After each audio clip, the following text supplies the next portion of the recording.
Hi ಎಲ್ಲರಿಗೂ ನಮಸ್ಕಾರ. ಈಗ already KCT first round result announce ಮಾಡಿದ್ದು. ಅದರಲ್ಲಿ 80% ಸ್ಟೂಡೆಂಟ್ಸ್ಗೆ ಸೀಟ್ ಸಿಕ್ಕಿದ್ದು. ರಿಮೈನಿಂಗ್ 20% ಸ್ಟೂಡೆಂಟ್ಗೆ ಇನ್ನೂ ಸೀಟ್ ಸಿಕ್ಕಿಲ್ಲ. ಅವ್ರು ಏನು ಮಾಡ್ಬೇಕಂತಂದರೆ ಆಪ್ಷನ್ ಎಂಟ್ರಿಯಲ್ಲಿ ಹೆಚ್ಚಿನ ಕಾಲೇಜನ್ನು ಆ್ಯಡ್ ಮಾಡಬೇಕು. ಅಂದರೆ ಇನ್ನೂ ಅವ್ರ ಕೈದವರು ಆಪ್ಷನ್ ಎಂಟ್ರಿನ ಪೋರ್ಟಲನ್ನು ಆ್ಯಕ್ಟಿವ್ ಮಾಡಿಲ್ಲ. ಇನ್ ಕೇಸ್ ಅವ್ರು ಆ್ಯಕ್ಟಿವ್ ಮಾಡಿದ್ದಾರೆ ಅಂದರೆ ನೀವು ಹೆಚ್ಚಿನ ಕಾಲೇಜನ್ನು ಆ್ಯಡ್ ಮಾಡಿ. ಅಂದರೆ ಸೆಕೆಂಡ್ ರೌಂಡಲ್ಲಿ ನಿಮಗೆ ಬೇರೆ ಕಾಲೇಜ್ ಅಲಾಟ್ ಆಗುತ್ತೆ. ಅಂದರೆ ಹೇಗೆ ಅಂತಂದರೆ ಎಕ್ಸಾಂಪಲ್ ಮುಖಾಂತರ ಹೇಳ್ತೇನೆ ನೋಡಿ. ಸಪೋಸ್ ನಿಮ್ಮ ರ್ಯಾಂಕ್ 30,000 ಅಥವಾ 50,000 ಇದೆ ಅಂತ ತಿಳ್ಕೊಳ್ಳಿ. ಅಂದರೆ ಈಗ ನೀವು ಕಾಲೇಜನ್ನು ಆ್ಯಡ್ ಮಾಡಬೇಕಾದ್ರೆ ಫಸ್ಟ್ ರೌಂಡ್ ಕಟ್ ಆಫ್ ನೋಡ್ಕೊಳ್ಳಿ. ಅಂದರೆ ನಿಮ್ದು ಯಾವ್ದಾದ್ರು ರೂರಲ್ ಇದೆಯೋ ಅಥವಾ ಕನ್ನಡ ಮೀಡಿಯಮ್ಮು ಅದನ್ನು ನೋಡ್ಕೊಂಡು ನಿಮ್ಮ ಕಟ್ ಆಫನ್ನು ಚೆಕ್ ಮಾಡ್ಕೊಳ್ಳಿ.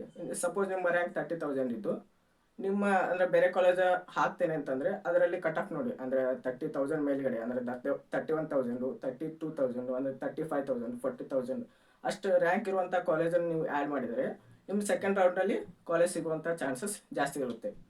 ಎಲ್ಲರಿಗೂ ಕಾಲೇಜ್ ಸಿಗಲಿ ಅಂತ ಬಯಸ್ತಾ, ಮತ್ತು ನನ್ನ ಚಾನಲನ್ನು ಸಬ್ಸ್ಕ್ರೈಬ್ ಮಾಡಿಲ್ಲ ಅಂದರೆ ಸಬ್ಸ್ಕ್ರೈಬ್ ಮಾಡ್ಕೊಳ್ಳಿ. ಮುಂದಿನ ವಿಡಿಯೋದಲ್ಲಿ ಸಿಗೋಣ. ಎಲ್ಲರಿಗೂ ಧನ್ಯವಾದಗಳು.